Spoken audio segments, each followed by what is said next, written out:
শুভ সন্ধ্যা বন্ধুরা। আজ আমি আপনাদের সামনে পৌরাণিক কাহিনী মা মনসা দেবীর জন্ম বৃত্তান্ত নিয়ে আলোচনা করব। দেবী মনসার গল্প কেবল পৌরাণিক কাহিনী নয়, এটি একজন নারীর সংগ্রামের প্রতীক, যিনি স্বীকৃতির জন্য লড়েছেন। ভগবান শিব তাঁকে বর দিয়েছিলেন, কিন্তু সেই বরও ছিল এক চ্যালেঞ্জ। দেবী মনসা সেই চ্যালেঞ্জ গ্রহণ করে জয় করেছেন শত্রুতা, অপমান এবং অবিশ্বাসকে। আজও গ্রাম বাংলায় দেবী মনসার পুজোয় শোনা যায়, ও মনসা মা, তুই যে বাঁচাস, তুই যে মারিস, তুই না থাকলে কে রক্ষা করে হতপ্রাণ। তাহলে আসুন শুরু করি দেবী মনসার জন্মবৃত্তান্তের কাহিনী। সৃষ্টির সূচনা লগ্নে যখন দেবতারা আর অসুরদের মধ্যে দ্বন্দ্ব ও সংঘর্ষ লেগেই ছিল, তখন বহু দেবদেবীর জন্ম হয়েছিল অদ্ভুত পরিস্থিতিতে। মনসা দেবী তেমনই এক দেবী, যার জন্ম রহস্যে মোড়া। বহু পুরাণ অনুসারে মনসা দেবী জন্মগ্রহণ করেন শিবের মানসপুত্রী রূপে, অর্থাৎ শিবের চিন্তা শক্তি থেকেই জন্ম নেন তিনি। অনেকে বলেন মনসার জন্ম হয়েছিল ব্রহ্মার ঔরসে, আবার কেউ বলেন তিনি কাশ্যপ মুনির কন্যা। তবে সবচেয়ে প্রচলিত বিশ্বাস অনুসারে মনসা দেবী হলেন মহাদেবের মানস কন্যা। মহাযোগী শিবের তপস্যার অগ্নি থেকে জন্ম নেওয়া শক্তিময়ী এক নারী। দেবী মনসা জন্ম নিয়েই স্বাভাবিক নয়। ভয়ঙ্কর বিষধর সাপের মতো তাঁর দৃষ্টি। তাঁর হাতের ইঙ্গিতেই নড়ে ওঠে শত শত সাপ। শরীর থেকে ঠিকরে পড়ে বিষের জ্বালা, চোখে ক্রোধের আগুন। তাঁর অস্তিত্বই যেন প্রাণ ও মৃত্যুর দোলাচলে দোল খায়। মনসা দেবী জন্ম নিয়েও পাননি দেবলোকে নিজের স্বীকৃতি। দেবতারা তাকে কখনোই স্বীকার করতে চায়নি। দেবী লক্ষ্মী, সরস্বতীর মতো কেউ তার সমবয়সী নয়, কেউ বা মেনে নেননি তাকে আত্মীয়া রূপে। এমনকি পার্বতী দেবী মনসাকে ভালোভাবে গ্রহণ করেননি, কারণ তিনি ভাবতেন মনসা শিবের মানসকন্যা মানেই শিব পার্বতীর সংসারে অশান্তির কারণ। মনসার ক্রোধ তীব্র হতে থাকে।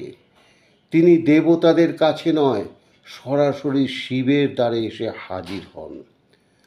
তখন মহাদেব কৈলাসে তপস্যারত। তার ধ্যান ভাঙে, তিনি চোখ মেলেন এবং তার সামনে দাঁড়িয়ে এক আগুনের মতো মেয়েকে দেখেন। সারা শরীরে সাপের অলঙ্কার, ভ্রু কুঁচকে থাকা রুদ্রবেশী এক কন্যা। আমি তোমারই কন্যা, মানস কন্যা। কিন্তু কেউ তা মানতে চায় না। বলো শিব, তুমি কি আমায় স্বীকার করবে না?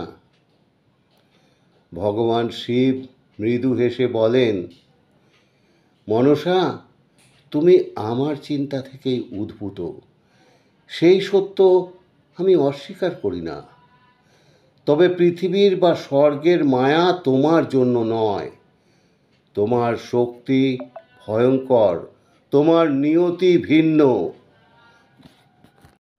মনসা হতাশ হন। তিনি চান স্বীকৃতি, সম্মান, দেবীর আসন। চান বিশ্বে যেন তাঁকে কেউ অস্বীকার না করতে পারে। শিব তখন বলেন, তোমার প্রতীক্ষা দীর্ঘ, তবে তুমি একদিন স্বীকৃত হবে। আমি তোমায় বর দিচ্ছি, তুমি হবে সর্বশ্রেষ্ঠ নাগ দেবী।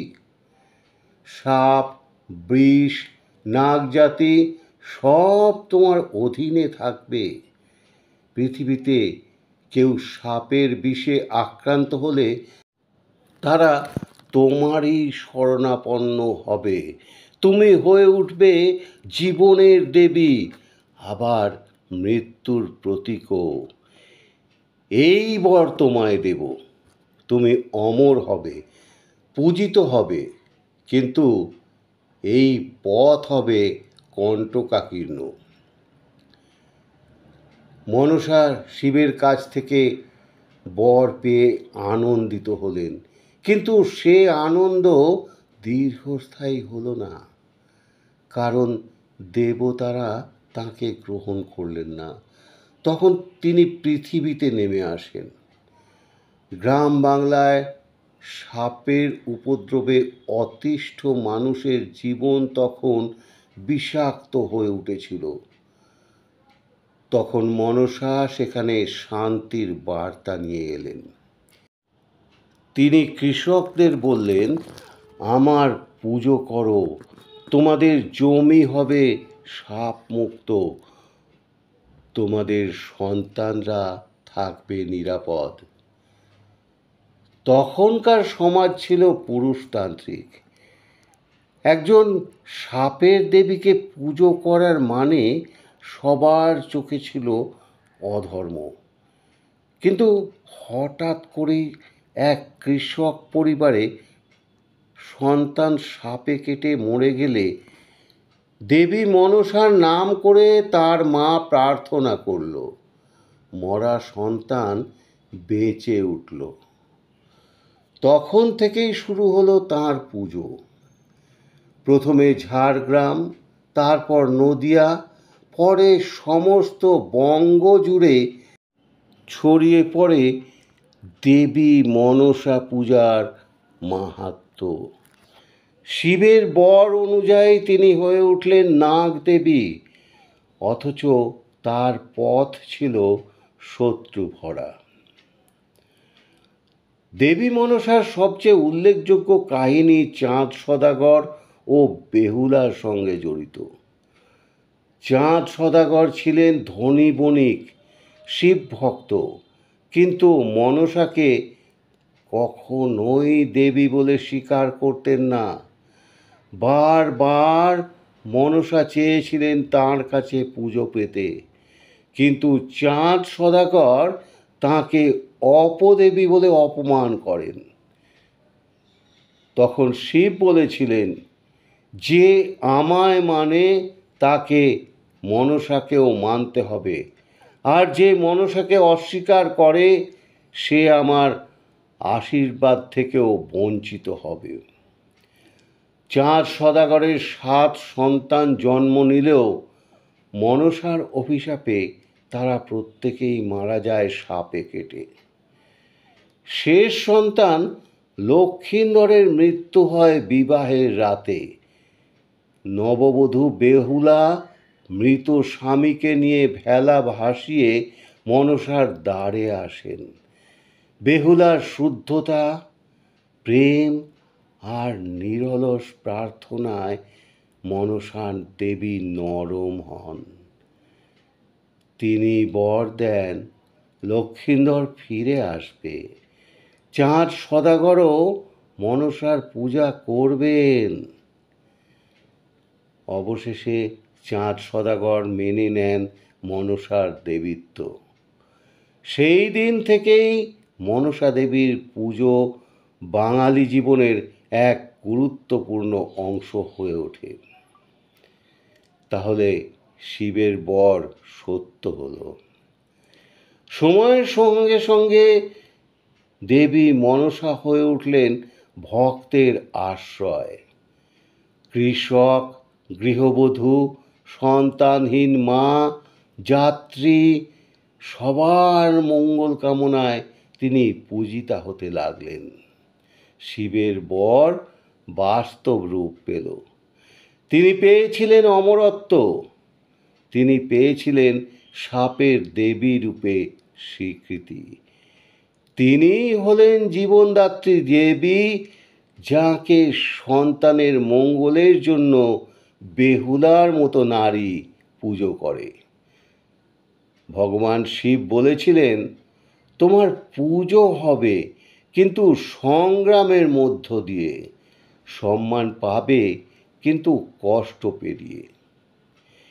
এই বড়ই দেবী মনসার শ্রেষ্ঠ পরিচয়। তিনি শুধু সাপের দেবী নন, তিনি নারীর আত্মশক্তি, প্রতিহিংসার পরিণতি, মমতার প্রমাণ এবং সর্বোপরি এক দেবী যিনি নিজের জায়গা অর্জন করেছেন আপন শক্তিতে। আমি এখন দেবী মনসার প্রণাম মন্ত্র পাঠ করে আজকের উপস্থাপনা শেষ করব। আসুন, আমি মন্ত্রটি পাঠ করছি, আপনারা চাইলে এই মন্ত্রটি লিখে রাখতে পারেন। দেবী মনসার প্রণাম মন্ত্রটি হল, ওং আস্তিকস্য মনির্মাতা ভগিনী বাসুকেস্তথা জারুৎকারু মুনিপত্নী মনসা দেবী নমস্তুতে।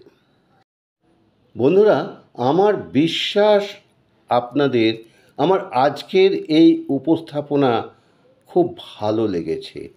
একান্তই যদি ভালো লেগে থাকে তাহলে আমার আজকের এই উপস্থাপনা আপনার সকল বন্ধুবান্ধব আত্মীয় স্বজনদের মাঝে বেশি বেশি করে শেয়ার করে দিন। আর পরিশেষে অনুরোধ করলাম, আমার চ্যানেলটি সাবস্ক্রাইব করে আমার পাশে থেকে যাবেন, তাহলে এই রকম নিত্য নতুন উপস্থাপনার নোটিফিকেশন সবার আগে আপনাদের কাছে পৌঁছে যাবে। ধন্যবাদ।